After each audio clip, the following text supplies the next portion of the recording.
I'm on Henry Street where River Island is set to close. I'm speaking to traders and shoppers about what this change could mean for the future of shopping in our city centre. Did you come into town for any specific reason, or is it something that you generally do, come in to go for a little browse? No, we're just going on holiday, so we're in getting a few last minute bits. Okay, very good.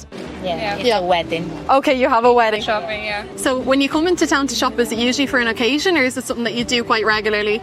We do regularly. We do, yeah. We shop online as well, though.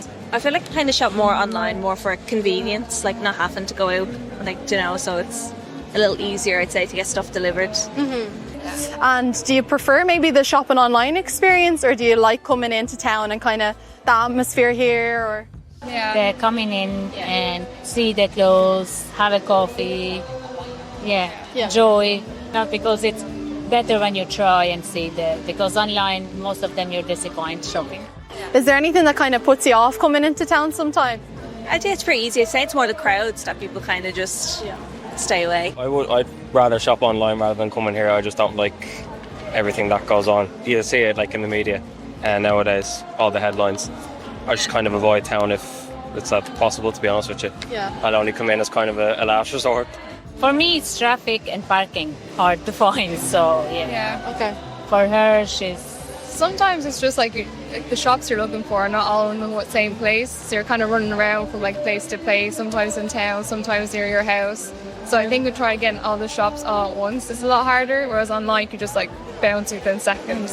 So that transport is one of them, and then obviously picking out the right shops. But do you think people like that, still like that in-person shopping? Do you think that's still I find a lot of people are doing it online as well now. Okay. You know what I mean? Which isn't a good thing neither. Because you have to support the local businesses, the small shops, and even your local flower stall as well.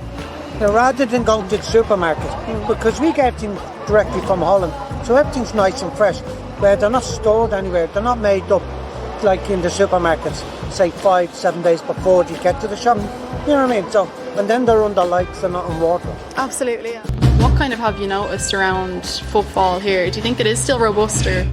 Market stall holder to survive. Okay. Because I think it's more fear of safety. The recession has hit, whether people like to admit it or not. There's so many different factors why the footfall, has slowed down.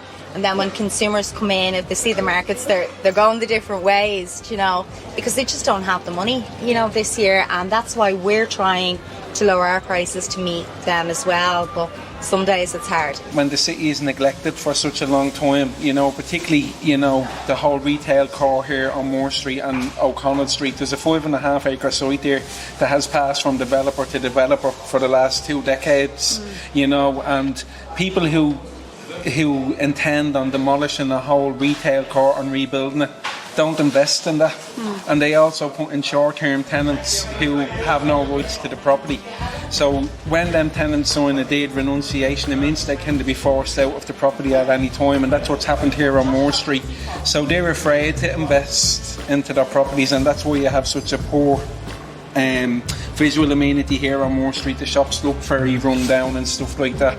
I think there's no point personally in knocking down the buildings here to rebuild them and put in more retail. Is there anything you're having to do here to try and entice people to actually come in the door and shop here? We have a lot of multicultural cuts, as you can see. Most of our customers here today are multicultural, so we provide for them.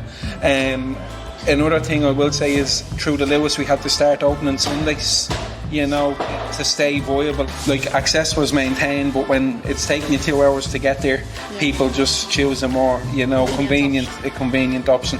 So as I said, I do think, the impact of the Lewis Cross City has long-term impacts. For us, our business never returned to pre-Lewis performance level. That they're lowering prices to kind of entice people to come up here. Is there anything else we're lowering prices, and for the moment, really, marketing is all we're doing, and that's on our own social media. So, we normally do have a sign. Like, I'm hoping with the good weather. Please God, that footfall will change and people will come.